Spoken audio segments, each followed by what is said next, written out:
বিসমিল্লাহির রহমানির রহিম। প্রিয় দেশবাসী, আসসালামু আলাইকুম। আমি সামিউল প্রধান রংপুর শহরের ডিমলা ব্রিজের পাশে দাঁড়িয়ে বলছি।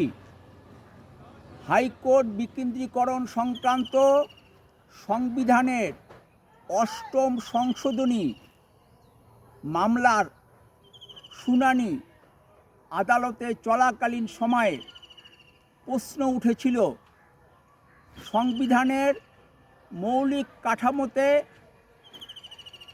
কিভাবে পরিবর্তন আনা যেতে পারে।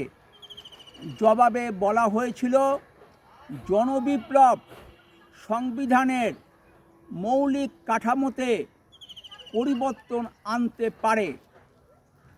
প্রশ্ন হচ্ছে, 2024 সালের 5 আগস্ট দেশে জনবিপ্লব ঘটেছে না গণ অভ্যুত্থান হয়েছে? ভালো থাকবেন এবং সম্ভব হলে দেশ পরিচালনার নীতি ও পদ্ধতির পরিবর্তন নিয়ে কথা বলতে রাজনীতির আড্ডাখানা বলে পরিচিত রহমতে রাব্বানা ও রুম্মানে বেড়াতে আসবেন।